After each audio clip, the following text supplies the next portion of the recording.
Hi, Mikki. Hi, Sharon. How are you? I'm great. How are you? Wonderful. Good. My name is Sharan Tash, and I am the Pay It Forward Relationship Networker. And as you all know, we have been interviewing some of the great networkers in Chicagoland. And I am honored to know Mikki Williams of Mikki Williams Unlimited. She is my speaking coach, she is my Vistage Chair person, and she is now a dear friend of mine.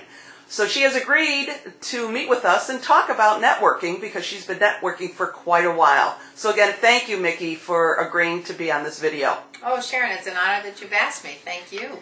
How much of your new business is a result of networking? You'd have to change that to how much of all my business is a result of networking.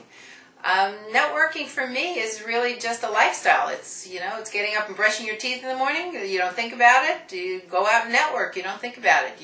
You meet people, and then you start to realize that it's more than just meeting them. So when you talk about being part of my business, I believe every connection I make enhances my business in some way, because it's not who you know, it's who you know who they know, and that happens constantly. It happened this morning, actually.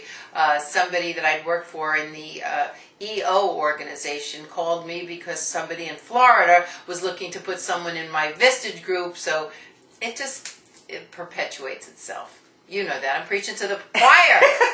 Thank you, Mikki. What's the best piece of advice you have for making networking successful?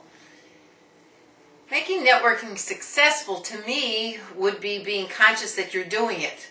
And not doing it in a fake way, but doing it naturally. Just genuinely want to help people. I mean, you've taken this to a new level with your Pay It Forward relationship networking.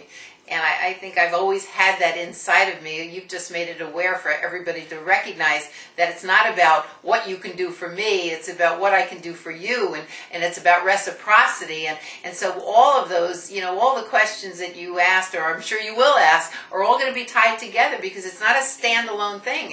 It's a lifestyle that you do every day, and as a result it comes back to you. Again, there's your boomerang networking, Sharon. So it's a combination of just taking your own life skills and just manifesting it and perpetuating it so it becomes part of who you are. Very nice answer. Thank you. What's your favorite networking story of success? Oh, that's an easy one. I was invited to, I gave a speech. I'm a professional speaker, as you know, so I gave a speech for the $1 Million Roundtable, which is a very prestigious opportunity for a professional speaker. And as a result of speaking at the roundtable, they're represented by 7,000 people from all over the world. I was asked to speak in South Africa, to the life insurance of South Africa. That's a long trip to make for one speech.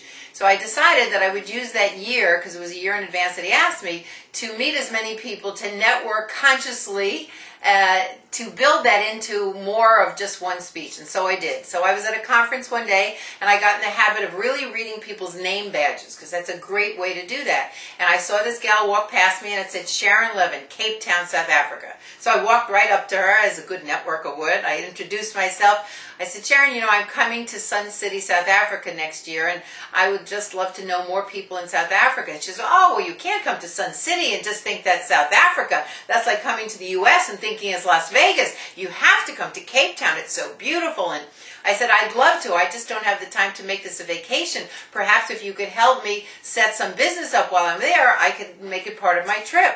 And this was before email, so we started faxing each other back and forth over the course of that year.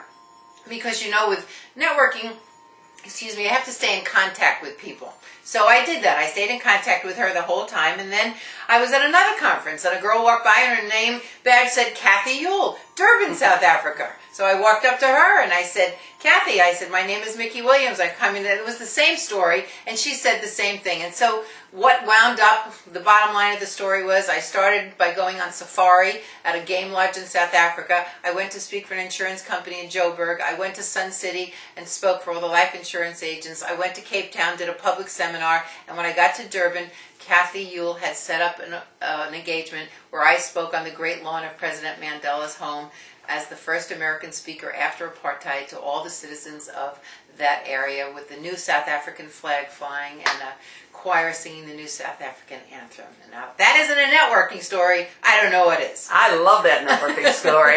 Every time I hear it, I'm amazed at what has become of just one contact. Yeah. Why did you start networking? I don't think I ever got up one day and said I'm going to start networking. I think it's something that I always did, and then I realized what an opportunity it was in the business world, and I think I started like I do. I'm a business person. I saw that opportunity, and I saw by what I did in the course of connecting with people, that connections and connecting people to other people comes back to you twofold, tenfold. So I think I started being more organized about it, taking better notes on who I met and why I met them and what they're looking for, and trying to get back to them with that. So I'm much more organized around my networking now. So it wasn't a decision to do it. I always did it. The decision has kind of been a process where I started to recognize what a great business tool it is. Well, how has it changed over the years? How have your networking skills changed? I don't know if they've changed so much or that I've recognized it that it's a process and a tool. So I've always networked because I've always been great. I'm a connector and I love people. So I've always done that. And I think as I got more and more into the business world, I've run 9 different companies and I coach business people and I consult with small businesses. And I think in the course of doing that, as I started to recognize it was such a great connecting tool to people. I have a database of people, so there's more organization around it. And I think that's really the key. So you've pretty much set up some systems for you to stay in contact with people. Yeah, and that would probably be the best way to say it. Yeah, I have a contact management system, and I have databases for my personal network and databases for my speaker school, because I run speaker schools, my coaching, my consulting, my professional speaking, and my 2 Vistage groups. So I have databases for all of them. And by cycling through my own databases on a regular basis, which it reminds me to do, and I have my own checklist, I manage to stay in touch with it. I always tell people, I have an industrial-sized Rolex. Now, if I do, I can't even imagine what yours is. Yours is probably global. So I have a great way of staying with people. Just another little aside. My address book has never been alphabetical. My address book has been geographical. So that I know when I go to San Diego, California, I can pull up all the people I know in San Diego. So that's a networking tool that I developed over the years. Well, especially since you speak internationally and nationally, it's nice to be able to have that search engine that can do that. Yeah, so that's what I mean when I say it's become more of a process and more organized about it. I've always done it, but it's not just a casual thing where I hand someone a business card while I'm sipping wine. So it's much more depth to it, and send them an article because I know they're interested in that, or send them a little gift because I know that they collect those, something to that effect. And, where do you see networking going in the future? I believe that people will start recognizing what you and I have already recognized, or what you and I have been using as an effective business tool. And it's not only a business tool, it's great for your social life, but that's another speech. Single woman to single woman. Exactly. So I think a lot of people will realize, there's lots of books on this subject, that you go to networking events. It's a buzzword. It's been a buzzword. So I think more and more people will get it. They'll get the fact that it's not going to a cocktail party, having wine and cheese, and giving a business card. That there's a lot more opportunity that it affords you in all areas of the life. And what's even more important is the opportunity to make a difference in somebody else's life. I know I feel great when I connect to people, and it's a great match. And you're the ultimate. In fact, at the Vistage meeting that you were not at this week, we all decided your business name should be Sharon's List. Forget Craig.